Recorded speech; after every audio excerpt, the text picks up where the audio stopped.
예레미야 33장 1절에서 13절.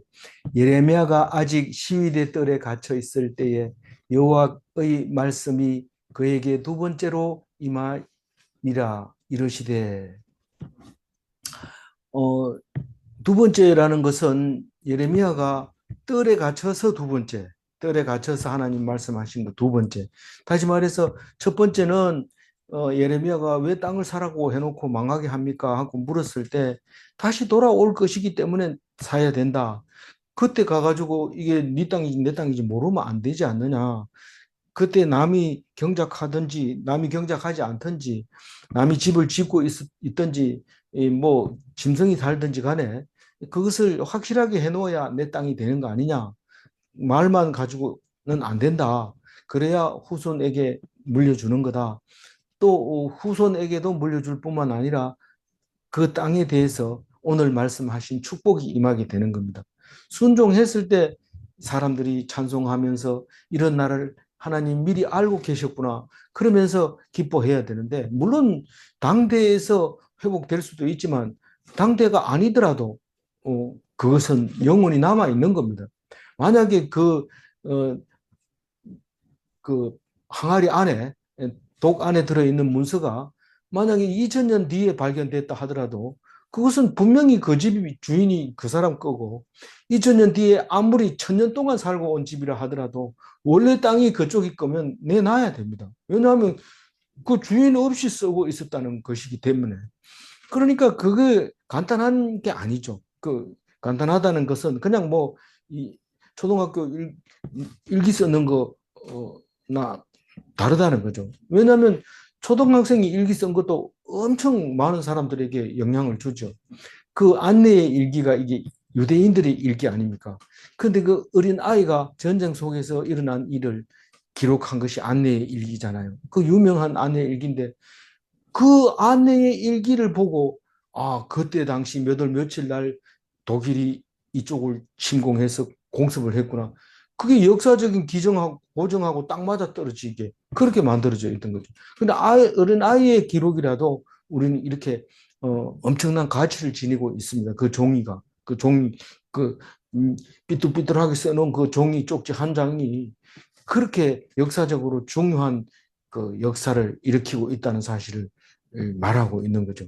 그래서 기록이라고 하는 것이 우리에게는 성경으로 오게 되는 거예요. 2500년 뒤에 우리에게 꿀 같은 성경으로 오게 되는 것을 보면 그것도 그냥 간단한 성경이 아니고 목숨을 내놓는 성경입니다. 보통 종교에서 가르치는 경전은 어, 바르게 살아라. 그리고 나중에 그래 되면 복을 준다. 이런데 어떤 복을 주는지 모릅니다. 모르지만 어쨌거나 뭐 사람으로 태어난다, 뭐 좋은 사람으로 태어난다 이런 말도 하고 그렇지만 그건 몰라서 하는 소리고 우리가 말씀으로 기록을 해놓은 것은 그대로 이루어진다는 사실은 그건 누구도 뭐 이렇게 변개할 수 없는 말씀입니다. 그게 성경입니다. 그래서 사는 것이고 또 어떻게 하면 죽는 것이고 하는 것을 분명하게 얘기해 주는 게 성경인데 오늘 성경 얘기하고 있어요. 첫 번째로는 너희들이 돌아올 거지만 두 번째 이야기로는 너희들이 세계에서 보석이 될 거다. 지금은 찌질하게 끌려가고 코가 철사에 끼어가지고 가지만 살아남는 자는 결국은 전 인류에게 보석이 될 것이다. 그 말을 하고 있는데 실제로 우리는 보석이 됐습니다. 어떤 민족도 어떤 족속도 이 성경을 갖다 놓으면 그 앞에서 반항하는 사람 없습니다. 반항하는 사람들은 다 돌아옵니다. 이게 가짜로 꾸민 얘기 아니냐 이러고 그렇게 하던 사람들은 다 돌아와서 독실한 그리스도인이 돼버립니다. 그 누구도 따라갈 수 없습니다. 그러니까 반항하고 안 믿고 삐뚤삐뚤하고 가던 사람들이 돌아오면 똑바로 갑니다. 그러나 처음부터 모태신앙이다 이러면서 어디 가서 얘기하지 마라. 나는 몇 년 믿었다. 이럴 때 그 사람은 바리새인처럼 교, 어, 교법사처럼 음, 그렇게 이 종교 지도자처럼 종교 지도자는 되지만 하나님이 택하신 백성으로서의 삶이 모습이 아니라는 것을 우리가 안 보고도 알고 있는 겁니다. 그래서 오늘 예레미야가 두 번째로 받은 이 말씀은 우리에게 굉장히 자존감을 높여줍니다. 그 첫 번째로 하신 말씀은 너희들 내가 시킨 대로 해라. 그러면 반드시 복을 주겠다. 그 얘기를 어제까지 했습니다. 반드시라는 말 언제 했어요? 이래 저한테 그렇게 얘기하지 마세요. 성경에 분명히 마음을 다하고 정성을 다해서 이 땅에다가 심겠다. 뭘 심는다는 겁니까 도대체? 이스라엘 백성을 이 땅에 심겠다 해놓고 싹 빼내가지고 다른 데 다 옮겨놓고 그리고 뭘 또 여기다 또 뭘 심는단 말입니까? 내가 그들을 이 땅에 심겠다. 뭔 말인지 모릅니다. 이랬다 저랬다 하고 우리 속이고 있는 거다 하나님은. 이렇게 말하지만 우리가 하나님 앞에 귀 기울이지 않을 때 줬는데도 모릅니다. 줬는데. 복을 줬는데도 모르고 딴 데 가가지고 엉뚱한 걸 찾느라고 그게 더 좋은 건 줄 알고 맨날 자랑하고 다 알아요. 복이 있는 사람은 다 알아요. 뭐 너희들이 뭘 자랑하는지 내 다 안다. 돈 자랑하고 뭐 친척 많은 거 자랑하고 사이좋게 지내는 거 자랑하고 뭐 뭐 자랑할 게 뭐 한두 가지입니까? 뭐 제일 잘하는 건 자기 아들 잘 되는 거 뭐 이런 자랑을 뭐 그런데 그게 부끄럽기 짝이 없는 거예요. 니나 잘해라, 니나 잘해라. 그리고 그게 니하고 뭔 상관 있나? 그리고 그게 나한테 무슨 자랑거리가 되냐? 기분 나쁘기만 하지. 자랑한다고 자랑해놓고 자랑만 자꾸 하면 뭐라 합니까? 그럼 한 통 내야지. 뭐 이러고 돈 많다 이러면 돈 많으면 뭐 오늘 한 통 내라. 그리고 얻어먹고 또 뒤가 욕합니다. 자랑하기는 뭐 되게 뭐 쟤네 이러면서 뭐 그거 아무 상관없이 생명이 안 됩니다. 근데 하나님 앞에서 완전하게 순종하고 있으면 아무도 인정 안 해주고 그 옆에 안 가려고 합니다. 그러나 결국은 그 사람들 때문에 다른 사람이 다 삽니다. 사도 바울이 그렇게 살았기 때문에 죽을 때는 혼자 죽지만 많은 사람이 사도 바울로 인해서 우리가 위로를 얻고 힘을 얻고 그렇게 살아가는데 오늘 그 얘기하고 있는 거예요. 그래서 두 번째 이야기는 사실 우리가 엄청 자존심이 강하고 권위를 되찾게 되는 그런 말씀을 하고 있습니다. 2절 읽어볼까요? 일을 행하시는 여호와 그것을 만들며 성취하시는 여호와 그의 이름을 여호와라 하는 이가 이와 같이 이르시도다. 이 시하고 비슷하게 썼잖아요. 일을 하시는 여호와, 일을 행하시는 여호와, 일을 하시는 여호와. 그러니까 그것을 만들며 성취하시는 여호와, 그의 이름을 여호와라 하는 이렇게 말하고 있는 거예요. 그분이 뭐라고 했냐면 그분이 말씀하시기를 이 말입니다. 근데 하나님은 일을 행합니까? 우리가 일을 하는 줄 알았는데 하나님이 하십니다. 그 중국의 샨샤댐이라고 하는 엄청난 댐이 있는데 그 댐은 뭐 미국 사람들 이게 댐 만든 것보다 더 강력하게 그 미국의 라스베가스에 있는 그 댐, 후보 댐은 거의 99%가 중국 사람이 지었는데 그런데도 이 중국 샨샤댐은 엄청 커가지고 이게 만약에 한번 터지면은 그러니까 안 터질 수 없습니다. 왜냐하면 하나밖에 안 지어놨게 두세 개 이렇게 연거푸 3겹으로 지었다면 하나를 깨고 다시 수리하고 또 하나 완성하고 이래서 든든하게 하지만 하나만 딱 이렇게 만들어 놔놓으면 어디가 터지면 다 무너집니다. 그러면 그 밑에 사람들 싹 죽게 되는데 근데 그거를 사람이 했다고 중국 사람이 했다고 말하지만 사실은 기도해 보면 하나님이 내가 했다 이렇게 얘기합니다. 너무한 거 아닙니까? 하나님이 하신 거예요. 창조하시고 관리하시고 주관하시는 하나님. 그리고 그것을 만들고 또 말씀하신 대로 이루시고 그리고 그분 이름을 여호와라고 한다고 그 말을 하고 있습니다. 오늘 얘기 초점이 맞습니까? 이런데 이걸 확실히 해놔야 그 다음 얘기가 이해가 되지. 안 그러면 말장난하는 것 같고 그냥 뭐 우연히 된 거를 자기가 하나님이 했는 걸로 이렇게 하는 거 아니냐. 이렇게 들릴 수 있기 때문에 확실히 알아야 됩니다. 3절 읽어보면. 너는 내게 부르짖으라 내가 내게 응답하겠고 내가 알지 못하는 크고 은밀한 일을 네게 보이리라. 우리는 기도 하나 안 하나 사실은 세상 돌아가는 건 똑같이 돌아갑니다. 그런데 왜 기도하라고 그래요? 알게 하려고, 알게 하려고.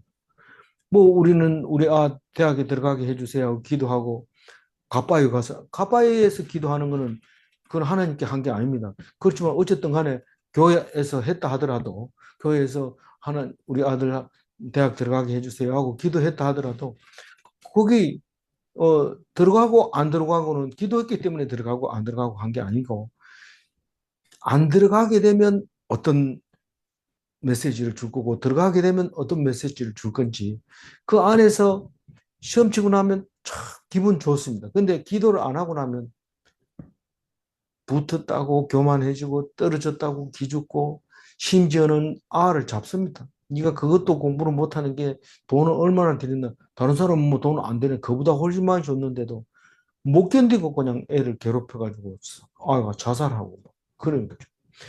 그러니까 기도를 하면요. 기도하면 니 왜 그 학교 들어가야 되는데 하니 물어봅니다. 하나님 응답을 그렇게 합니다. 안 보여주질 않습니다. 절대로 안 보여주죠. 기도하면 반드시 응답합니다. 그런데 뭐 내가 원하는 대로는 해줄 수도 있고 안 해줄 수도 있는 거죠. 그거는 기도하고 관계 없습니다. 관계 없고 그럼 기도는 뭐가 기도입니까? 기도하면 하나님이 반드시 응답하는데 그게 비밀을 알게 되는 거예요. 비밀을. 큰 비밀을 그러니까 적은 비밀이 아니고 큰 비밀을 네게 보인다. 네가 알지 못하는 설명해 하면은 그게 긴가 민가 이럴 정도로 보여주는 거예요. 확실하게 안 보여주고. 그러니까 사도 요한이 보여준 거를 잘 모르니까 보여준 대로 쓴 게 요한계시록입니다. 보여준 대로 기도했거든요.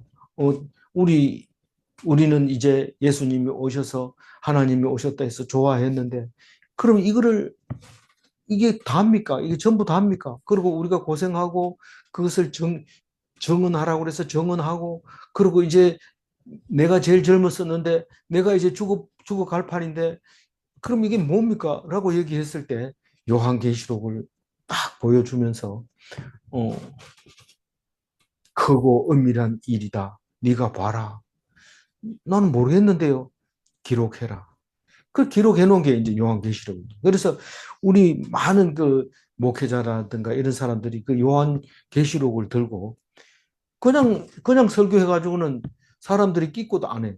그 사람 뭐 교회 개척했다며 이러면서 그거 가서 개척 예배 때 한번 얼굴이나 보고 교회 얼마나 큰지 그거나 보고 오지요. 그러고는 더 이상 안 갑니다.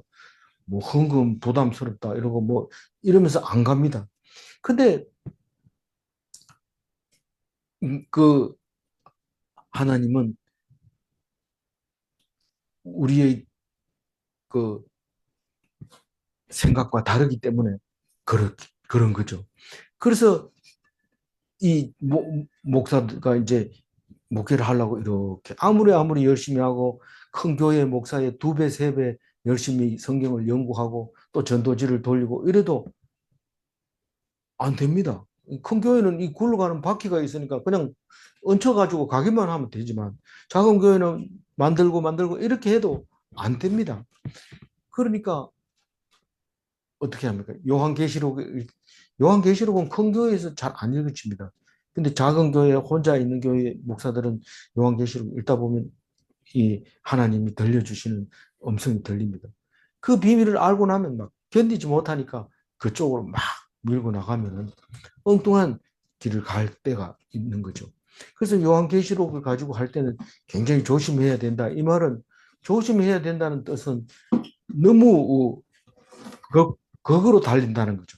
극우로 가든지 극좌로 가든지 좌로나 우로나 치우치게 된다는 거죠. 그냥 하나님이 주시면 오늘 주시는 느낌, 어, 그 영으로 받아들이고 또 내일 주면 내일 주는 대로 받아들이고 그렇게 해서 요한계시록이 참 은혜스러워야 되는데 그걸 가지고 획기적인 얘기를 하려고 하는 그런 사람들이 생기다 보면 요한계시록에서 많이 이렇게 갈라지는 모습을 볼 수 있습니다. 그래서 내게 부르짖으라 그 하나님 어, 예레미야 보고 하나님께 부르짖으라고 하는 말이죠. 근데 잘 안 부르짖는 것은 믿지 않기 때문에 그런 거죠. 내가 네게 응답하겠고 하나님은 기도하기 전에 벌써 다 준비를 해놓고 그런데 귀 기울이면 말씀을 들을 수 있는 거고 못 기울이면 못 듣는 거죠. 하나님은 반드시 응답합니다. 응답을 안 해주는데요. 응답을 세 가지로 하는데 yes, no 그리고 아무 소리도 안 하는 거 이 세 가지가 응답이야 이러는데 yes, no도 다 그 은밀한 거고 아무 말 안 하는 것도 그것도 사실은 아무 말 안 하는 건 없어요. 말씀하는데 우리가 그냥 편리하게 그렇게 얘기해 주는 못 알아들으면 아무 말도 안 하는 거고 yes, no 이런 게 있으니까 어, 그렇게 해라 그렇게 가르치는 분들도 있죠. 상식적으로는 그게 말이 맞지만 사실은 하나님이 엄밀한 일을 보여줍니다. 더 깊이 하면 더 깊이 알려줍니다. 4절을 읽어볼까요? 이스라엘의 하나님 여호와께서 말씀하시니라. 무리가 이 성읍의 가옥과 유다 왕궁을 헐어서 갈대아인의 참호와 칼을 대항하여. 지금 4절 말씀은 이제 내가 가르쳐 주겠다 이래놓고 이제 첫 번째 입을 여는 게 4절 말씀입니다. 이 4절 말씀은 다시 돌아가서 너희들이 잘못해서 이제 망하게 된다 그 얘기부터 우선 해놓고 그 다음에 얘기를 해야죠. 아직 안 망했기 때문에. 근데 어떻게 하냐면 무리가 이 성읍의 가옥과 유다 왕궁을 헐어서 갈대아인의 참호와 칼을 대항했다 이런 말을 하는데 이 갈대아인이라는 건 어디라고요? 바벨론 군대를 말하는 거고 참호는 이 둔덕을 쌓아놓은 그 뭐라고 했죠? 토성. 예, 토성을 말하고 있는 건데 어쨌든 지금 갈대아인들이 토성을 쌓아서 성을 넘어오려고 칼을 차고 옵니다. 그런데 칼도 없는 이 유다 백성은 원래 칼을 안 가지고 있습니다. 그 무기를 안 가지고 있단 말입니다. 그런데 이거를 이겨내려고 무기가 없으니까 이 성의 돌을 빼내기도 하고 가옥을 헐어가지고 창을 만들기도 하고 심지어는 왕궁을 헐어가지고 무기를 삼아서 그 군대들과 싸워서 어쨌든지 이겨야 된다. 전에는 농사만 짓던 사람들이 누가 쳐들어오면 곡괭이 들고 낫 들고 뭐 이런 거 들고 죽창 들고 이렇게 뛰어나가잖아요. 그거 가지고는 이길 수 없어요. 무기를 완벽하게 해가지고 오는 사람 앞에 그걸 이길 수가 있어요. 그때는 순종해야 됩니다. 만약에 이 사람들이 두 손 들고 앞으로 나가면 그 가옥들하고 왕궁을 절대로 손 안 댑니다. 사람만 끌고 가든지 아니면 뭐 몇 명 고관들만 죽이든지 뭐 그러고 그것을 통치를 하게 되는 거지. 그 왜 쓸데없이 그걸 파괴할 이유가 없잖아요. 근데 항복을 안 하니까 그 집을 다 부숴가지고 이게 내가 죽으면 뭔 소용이 있어 이러면서 집을 다 부셔가지고 그걸 가지고 무기를 쓰려고 자기 고육지책이죠. 자기를 상하게 해서 어, 하려고 하는데 그게 안 된다고 지금 5절 읽어보면.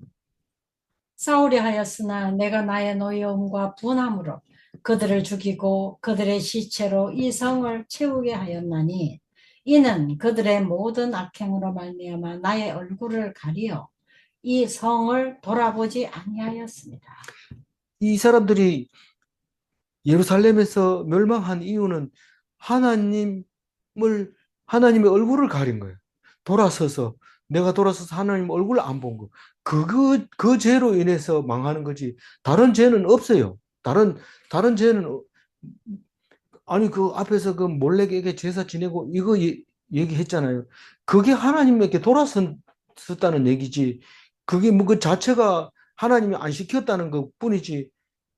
그러니까 하나님 편에 안 선 거는 다 죄라는 거예요. 그렇게 열심히 했는데도 그게 죄입니까? 열심히 하면 점점 죄가 됩니다.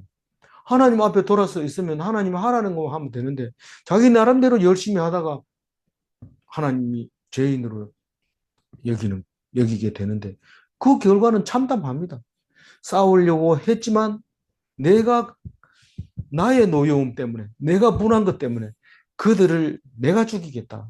다 죽이고 그 시체를 이 성에다 가득 채우겠다. 들어가면서 그냥 다 죽이는 거예요, 사람을. 사람 눈에 띄면은 군복 아니고 자기 편 아닌 거는 아이든 어른, 여자들 상관없이 다 죽이고 그 시체를 그냥 그 성에다가 채우는 거. 곳곳마다. 그 사람들이 악행했기 때문에 그렇다는 거예요. 나를 안 보고 내 얼굴을 가렸기 때문에 이 성을 돌아보지 아니하였다. 아까워하지 않고 돌아보지 아니하였다. 그런 말을 하고 있습니다. 6절 읽어볼까요? 그러나 보라, 내가 이 성읍을 치료하며 고쳐 낫게 하고 평안과 진실이 풍성함을 그들에게 나타낼 것이며. 그렇게 나를 안 보고 뒤돌아보고 본체 만체 해도 내가 치료하겠다. 내가 고치겠다. 내가 낫게 하겠다. 내가 평안을 주고 평안과 진실이 풍성함을 그들에게 나타낼 것이다. 하나님이 하나님의 평안과 진실이 풍성함을 그들에게 나타내. 그들이 누굽니까? 예루살렘 백성들이잖아요. 그 예루살렘 백성을 복구시키겠다. 그 말입니다. 우리 자식이 아버지 마음에 안 든다고 나가서 연락을 끊고 두절하고 편지 보내도 답장도 안 하고 그렇게 있으면은 결국은 실패하도록 이렇게 보고 있습니다. 실패하면 실패하게 되는 거죠. 그러면 하나님이 그냥 내버려 두지 않고 다시 그것을 치료해서 고쳐 쓰게 되는 건데 엄청 야단치다가도 다시 약 발라주면서 다시는 그러지 마라. 그리고 화나게 하지 마라. 아버지 화나게 타면 지금은 여기 상처만 좀 나지만 나중엔 다리 몽둥이 부러진다. 알았지? 그 얘기가 이제 6절 얘기입니다. 치료해 주겠다. 근데 왜 달보 안 죽입니까? 죽이면은 하나님이 아니죠. 그건 하나님이 아닙니다. 뭐 아버지가 아들을 죽여버리면 아버지라는 단어는 안 쓰고 아저씨는 되죠. 뭐 옆에 다니면서 아지야 뭐 이렇게 불러주지만은 아버지는 누구 아버지는 분명히 자식이 있어야 아버지가 되는 거고. 7절 읽어보면 내가 유다의 포로와 이스라엘의 포로를 돌아오게 하여 그들을 처음과 같이 세울 것이며. 그 고치는데 어떻게 고칠까? 이렇게 보면 물론 성을 고치는 것도 오늘 마지막 절에 보면 장소까지 다 나오고 어떻게 고친다는 게 나오지요. 나오지만은 그러나 이게 그래 고쳐가지고는 나중에 또 무너지는 거예요. 그럼 어떻게 고쳐주는 거예요? 말씀으로 고치는 거예요. 말씀으로. 말씀으로 평안과 진실이 풍성하다는 것을 그들에게 나타냅니다. 말씀 아니고는 영원히 지속될 수 있는 건 아무것도 없습니다. 말씀으로 지어져 나가는 게 하나님의 교회입니다. 건물을 짓는 게 아니고 말씀으로 지어져 가는 그리고 말씀으로 인격을 만들어 가는 게 그게 하나님의 백성입니다. 말씀이 들어있으면 멋진 교회가 되는 거고 말씀이 안 들어있으면 교회가 아닌 거고 교회가 아니면은 그리스도인이 아닌 거죠. 그거를 지금 하는데 그 7절에 내가 유다의 포로로 이스라엘의 포로로 돌아오게 하여 그들을 처음과 같이 세울 것이며 유다의 포로는 바벨론 포로고 이스라엘 포로는 아수르 포로인데 다 돌아와서 처음과 같이 처음이 어딜까요? 출애굽해가지고 이 땅을 너네 임자가 너들이 임자가 되도록 한 것처럼 다시 너희들을 임자 세우겠다. 그 내용을 보면 사마리아 북 갈릴리 쪽은 안 나오고 유다 쪽으로만 나옵니다. 그러니까 유대인들이 이것을 읽게 되는 거죠. 이스라엘 백성은 지금 멀리 이제 다 가버리고 없으니까 유대 땅만 지금 챙기고 있는 것을 볼 수 있어요. 갈릴리나 뭐 사마리아 쪽엔 지명이 안 나와요. 어쨌거나 그러나 돌아오는 것은 다 이스라엘 백성, 유다 백성이 돌아오게 되는데 처음처럼 이 땅의 주인이 되게 되는데 물론 땅 문서도 있으면 더 좋고 없어도 이 성경만 가지고도 이게 우리 땅이다 이렇게 말할 수 있는 것이니까 우리는 이거 우리 땅으로 알고 농사를 짓고 또 집을 짓고 살고 있지만 만약에 뭐 땅 밑에서 이게 우리 땅이다라고 얘기를 했다면 그건 뭐 돌려줄 의사가 있다. 그러나 그런 각오로 이제 살아야 되죠. 그러나 그 처음 모습과 같이 세워주겠다. 근데 출애굽 약속하고 출바벨론 약속하고 다르다면서요. 이 다른 것이 그 땅에 애착을 갖지 마라. 말씀에 애착을 가져라. 그렇게 우리가 읽어지는 거죠. 왜냐하면 포로 갔다 돌아오면서 많은 자식을 낳아가지고 온다든가 많은 재산을 가지고 온다든가 그 성전 기명을 만들어 가지고 가져간 것보다 더 많이 만들어서 온다든가 이런 게 아니기 때문에 돌아오면은 처음하고 같지는 못합니다. 이제는 새로운 것은 말씀으로 가지고 옵니다. 두루마리만 들고 옵니다. 두루마리만. 짐승이 실어가지고. 8절 읽어봅니다. 내가 그들을 내게 범한 그 모든 죄악으로 정하게 하며 그들이 내게 범하여 행한 모든 죄악을 사할 것이다. 이 모든 죄는 하나님을 등진 죄인데 그 한 가지밖에 없는데 사실 모든 죄악 이러면은 몰래에게 제사 지낸 거, 또 악한 가난한 사람을 핍박한 거, 뭐 하나님을 등지면서 생긴 모든 것을 말하고 있는 거예요. 그걸 제사함으로 죄를 사하겠다. 정하게 하겠다. 이 그 정하게 하겠다 이 말을 쓰면은 그거를 오해를 해가지고 무슬림이나 유대인들은 항상 집에 들어가기 전에 발을 씻는 그 그릇을 만들어 놓고 꼭 씻고 들어갑니다. 그렇게 정한다는 그걸 말하는 게 아니고 죄로 더럽혀진 것을 씻는다는 뜻이기 때문에 그 말은 아닙니다. 그럼에도 불구하고 그게 나쁜 것은 아닌 것은 발을 씻으면서 내 죄를 씻어 주소서 기도할 수 있는 시간이고 행위이기 때문에 나쁜 건 아닙니다. 그러나 그 발 씻는 게 무슨 죄라든가 이런 건 절대로 아니지만 그러나 우리가 볼 때는 안 해도 될 것을 하는 겁니다. 그러나 원칙으로 하나님이 가르쳐 주는 방법으로 따지면 씻으면서 생각을 해야 되죠. 그 할랄 음식도 마찬가지입니다. 꼭 그거 안 먹어도 되지만 그걸 먹으면서 하나님이 주신 것만 먹겠다. 그런 마음으로 먹어야 되죠. 뭐 선지국이나 돼지고기 먹는다 해서 뭐를 하는 게 아니지만 그러나 이런 것은 하나님이 부정하게 했으니까 구별하게 돼야 된다. 만약에 소고기 장사나 돼지고기 장사 중에 둘 중에 한 개 하라 이러면 소고기 장사를 해야 된다. 예수 믿는 사람은 분명합니다. 서열이 쭉 이제 순서가 되어 있습니다. 우리가 대학 입시를 해보면 학생들한테 전화를 해서 원서를 네가 냈는데 합격하면 오겠냐 이런 물어봅니다. 요새는 그게 보편화되어 있지만 옛날에는 한 군데 원서 넣으면 다른 데 못 넣습니다. 동시에 넣기 때문에. 그렇지만 지금은 동시에 넣더라도 여러 군데 넣습니다. 그러니까 가고 싶은데 가는데 그래서 전화를 해보면 몰라요. 다른 데 갈지 안 갈지 몰라요. 이렇게 얘기를 하는데 그거는 기독교에는 그렇게 얘기 안 합니다. 1번, 2번, 3번, 4번 네 군데 원서를 냈으면 전화가 오면 그거가 지금 4번인데요. 다른 데 다 떨어지면 그거 갈게요. 이러든지 그게 1번인데 다른 데 다 붙어도 그거 갈게요. 이러든지 이렇게 해야지 되는데 그게 순수가 없어. 그리고 마지막에 네 군데 다 합격했다 이러면은 어디로 갈지 몰라가지고 아무렇게나 아무 데 가버립니다. 뭐 돈 준다는 데도 가기도 하고 친구 갔다는 데 가고 그러면 기도하는 사람이 아니죠. 기도하는 사람은 세대가 어떻든지 간에 이 세대가 옛날에 한 군데밖에 안 넣던 세대든지 한꺼번에 여러 개 넣어가지고 가고 싶은 데 가는 세대든지 세대가 어떻든지 간에 기도하면 답은 나옵니다. 그런데 기도 안 하고 우리는 어차피 대학 갈 수 있어 이러면서 그냥 놀고 있는데 그럼 나중에 들어가가지고 나는 원래 오려고 했는 게 아닌데 뭐 이렇게 오다 보니까 왔다. 그럼 공부하는 게 급격히 차이가 납니다.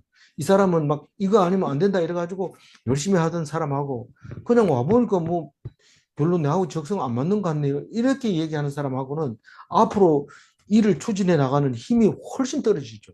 그래서 기도해라.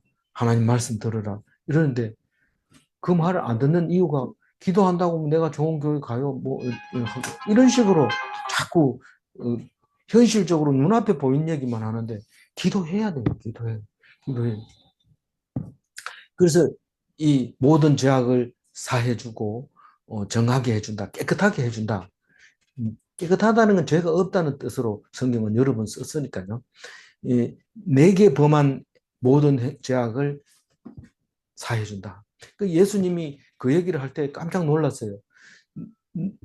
어, 모든 죄는 사하되 성령 해방한 죄는 사할 수 없다. 그렇게 얘기할 때 깜짝 놀랐어요. 예수님 보고 모독을 해도 다 용서가 됩니다. 예수는 무슨 썩어 죽을 예수 이렇게 얘기해도 그거 다 용서가 되는데 거부해버리면 성령을 거부해버리면 한 예수님이 있다는 사실을 거부해버리면 그게 용서가 안 되고 그건 죽음에까지 갈 수밖에 없는 거 그런 거라는 거예요. 그래서 그, 우리는 지금 성경을 보고 있고 예수님의 말씀을 듣고 있기 때문에 그런 걱정을 할 필요 없어요. 그래서 모든 죄를 사함 받습니다. 하나님은 그렇게 안 믿더라도 내 같은 인간도 용서해 줍니까? 용서해 준다. 그 얘기합니다. 9절 읽어봐. 이 성읍이 세계 열방 앞에서 나의 기쁜 이름이 될 것이며 찬송과 영광이 될 것이요 그들은 내가 이 백성에게 베푼 모든 복을 들을 것이요 내가 이 성읍에 베푼 모든 복과 모든 평안으로 말미암아 두려워하며 떨리라. 예, 요 구절을 잘 소화시키면 참 은혜가 됩니다. 이 예루살렘 성읍이 세계 열방에서 참 기쁜 이름이 됐어요. 그래서 무슬림도 차지하고 유대인도 차지하고 기독교인도 차지하고 뭐 개신교니까 그건 훨씬 나중에 얘기한 얘기니까 그거는 개신교는 빼고 그리스도교 말하는 거죠. 그다음에 그 아르메니아교 이런 사람들이 지금 내 종교가 예루살렘을 지금 4등분 해가지고 분할해서 가지고 있거든요. 소유권을 가지고 있는데 그 세계 열방이 이 예루살렘 성을 기쁜 이름으로 가지고 있는 거죠. 근데 각자 나름대로 알라가 지켜주신 산, 그리고 뭐 여호와가 지켜주신 산, 그런 식으로 자기 종교를 주장하고 있는 거지만 사실은 그것은 예루살렘이라고 하는 종교적인 어, 도성에서 오래된 신성한 그런 의미를 가지고 담다 보니까 그런 쟁탈전이 벌어져서 지금은 그렇게 나누어서 공동으로 사용하고 있지만 사실상 이것은 기독교인의 입장에서 보면 하나님을 모셨던 곳, 다시 말해서 말씀이 있는 곳으로 영원히 기억돼야 됩니다. 영원히. 뭐 이제는 성경이 있으니까 예루살렘 안 가도 돼가 아니라 예루살렘이라고 하는 그 이름은 영원히 기억되어야 되고 백투 예루살렘이라는 말도 영원히 기억되어야 됩니다. 다만 비행기 타고 예루살렘으로 가는 게 아니라 교회 와서 성경을 읽고 서로 나누는 거 그거를 기억해야 될 것입니다.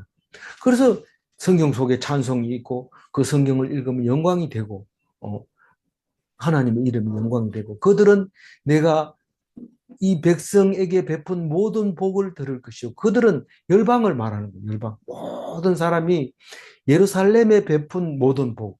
그게 다른 게 아니라 하나님을 섬기는 복이죠. 그래서 모든 복과 모든 평안으로 말미암아 두려워하며 떨리라. 우리 생각에는 2차 대전 끝날 때쯤 됐으면 사람들이 이렇게 생각합니다. 절대로 너희들 어떤 일이 있어도 유대인은 되지 마라. 많은 사람들이 유대인 죽이려고 애를 쓰고 유대인들을 멸종시키려고 애를 쓰기 때문에 너희들은 유대인 되지 마라. 이렇게 말할 수 있을지 몰라요. 그러나 기독교인이 볼 때는 절대로 그게 아닙니다. 남들이 다 죽이려고 하고 미워하고 그런다 하더라도 그 예루살렘을 지킨 유대인은 평안이 있고 두려움, 평안으로 그게 복된 거고 그 사람들의 얼굴은 언제나 평안해요. 많은 사람이 죽였는데도 하나님 앞에 평안을 유지하는 그런 백성이잖아요. 두려워. 다른 사람은 세계를 제패하고도 불안해합니다. 이거 언제 또 반역이 일어날까? 내가 죽으면 그 다음 세대는 안전할까?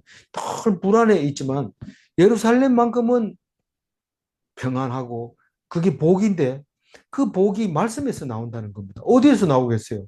말씀에서 나오는 거죠. 그래서 말씀으로 복을 받고 말씀으로 평안하고 말씀으로 사람 말씀 성경 말씀 이러면 다 두려워합니다. 지금은 호텔에 가면 뭐 불경도 있고 저기 무슬림 코란도 있고 있습니다만은 전에는 어떤 호텔에 가도 다 성경만 들어 있어요. 지금 성경 없는 호텔에도 유럽에 가니까 많더라고요.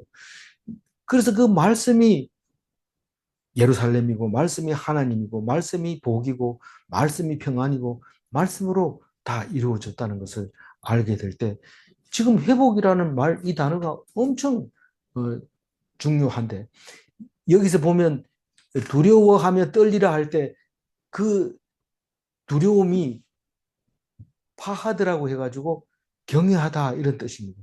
그 말씀을 다 세상 사람들이 두려워하고 있게 될 거다. 그런 얘기를 하고 있습니다. 10절 읽어볼까요? 여호와께서 이와 같이 말씀하시니라. 너희가 가리켜 말하기를 황폐하여 사람이 없고 짐승이 없다 하던 여기 곧 황폐하여 사람도 없고 주민도 없고 짐승도 없던 유다 성읍들과 예루살렘 거리에서. 그러니까 예루살렘으로 돌아와야만 그 말씀이 이루어집니다. 그 바벨론 거기서 그 말씀을 가지고 아무리 해도 안 됩니다. 돌아와야 돼. 땅이 그만큼 중요한 거예요. 그 본향이 중요한 거예요. 그래서 예루살렘으로 돌아와서 그 예루살렘에서 말씀을 전파할 때 다른 사람은 말씀은 몰라도 예루살렘은 안단 말이에요. 그러니까 그 예루살렘을 두려워하고 예루살렘 말 자체가 예루살렘이 평안의 성이니까 평안을 먼저 가지고 오고 그런 말이죠. 그런데 지금은 그 지금은 어떻게 합니까? 예레미야나 누구나 이제는 이 성은 황폐하게 됐고 사람도 다 끌려가고 없고 여기에 집을 짓고 살 사람도 없고 짐승도 없다. 그런 유대 성읍과 예루살렘 거리. 이 유대 그 북이스라엘 말은 안 나오고 남유다 성읍과 예루살렘 이렇게 나오잖아요. 이게 예루살렘은 그 성은 그 크기가 얼마 안 돼요. 그거 가지고는 안 되고 유다 성읍에 있는 예루살렘 이렇게 얘기를 해야 됩니다. 그래서 예루살렘 없이 말씀이 이 말씀 그럼 어디 있는데 우리는 말씀이 교회에 있고 전에는 우리 교회 다닐 때는 목사님만 성경 가지고 있고 다니다 얼마 있다가 67년도인가 저 70, 77년도인가 성경을 제가 처음 샀는데 그렇게 이제 그죠. 그게 성경을 들면 교회 가야 되고 그런 거죠. 그래서 예루살렘이라는 게 꼭 있어야 되는 거예요. 예루살렘 없이는 성경이 보존할 데가 없기 때문에 11절 읽어봅니다. 즐거워하는 소리, 기뻐하는 소리, 신랑의 소리, 신부의 소리와 및 만군의 여호와께 감사하라.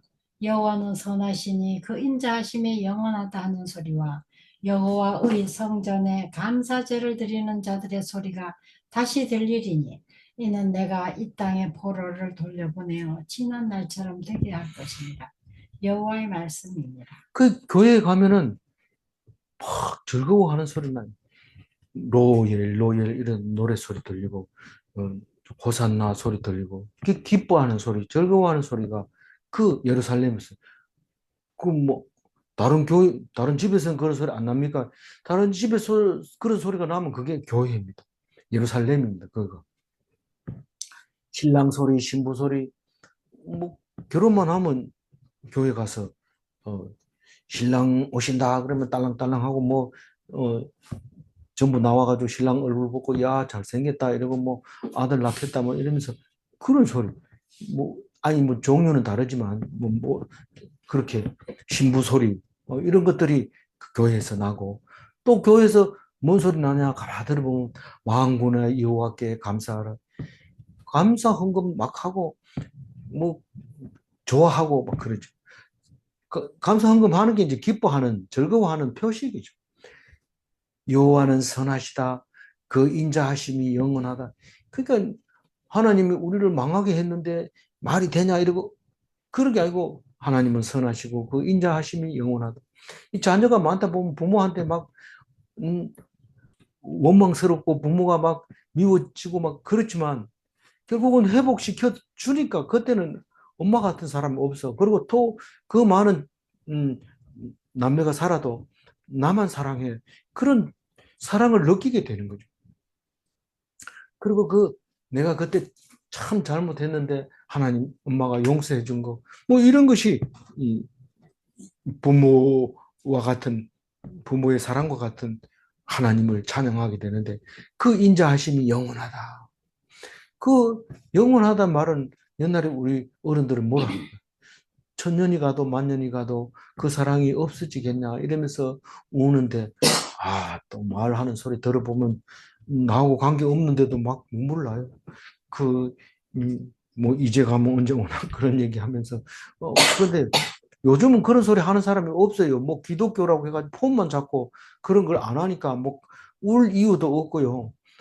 옛날에는 펑많이 울었어요. 뭐, 여기 가서도 울고 저 가서도 울고 있는데 요새는 우는 소리가 거의 안 납니다. 그래서 우리나라 사람은 한이 많은 민족이고, 그런 민족이라고 하잖아요. 그래서 뭐 소리들 들어보면 전부 그런 소리예요. 애절한 소리고 이런 거지.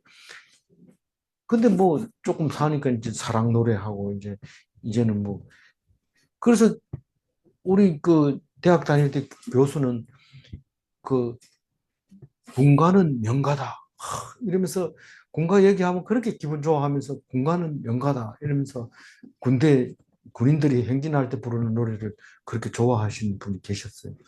이제는 벌써 돌아가셨겠지만 그래서 그 하나님을 노래하는 소리를 들을 수 있습니다.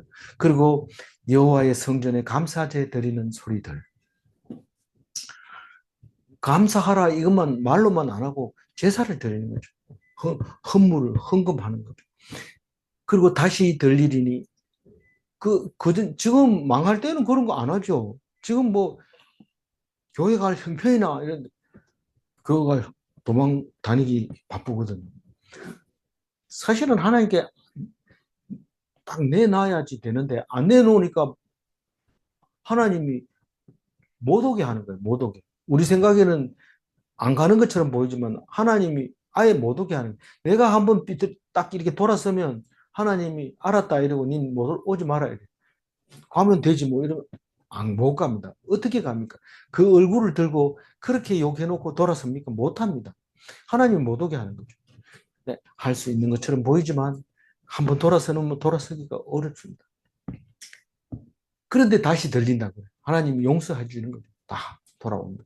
이는 내가 이 땅에 포로를 돌려보내어. 이 돌려보낸다는 것은 포로 귀환을 말하는 겁니다.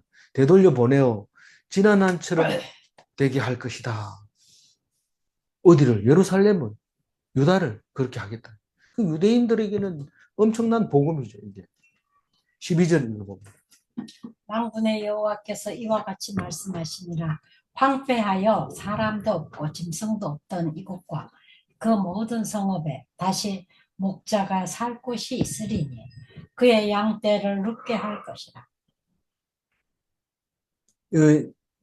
그 황폐해서 사람도 없고 짐승도 없던 이 모든 성읍은 여러 번 나왔잖아요. 망하면 그렇게 되는 거예요. 근데 다시 목자가 살 곳이 있으리니 그의 양떼를 눕게 할 것이라. 그 엉망진창이 되는데 무슨 그 양치고 있는. 물론 집이 없으니까 목장이 좀 넓어지겠네. 이렇게 말할지 모르지만 뭐 그런 의미도 적지는 않을 거예요. 근데 이 목자 이야기를 왜 하느냐 하면 평안을 설명하려면 그렇게 되는 거예요. 목자가 양을 치고 목자는 잔디밭에 누워 있고 이런 목가적 풍경이라고 그러잖아요. 그게 아름답고 평안하고 그런 거죠. 늑대도 없고 뭐 그런 평안을 말하려고 이 황폐된 사람도 없고 짐승도 없고 그 얘기를 또 하는 거죠. 마지막 절에 보면 그것을 어떻게 표현했는지 봅니다. 13절. 산지 성읍들과 평지 성읍들과 네겝의 성읍들과 베냐민 땅과 예루살렘 사면과 유다 성읍들에게 양떼가 다시 계수하는 자의 손 아래로 지나리라. 여호와께서 말씀하십니다. 예루살렘 사면과 유다 성읍에서 양떼가 다시 계수하는 자의 손 아래로 지나리라. 이게 무슨 뜻이냐면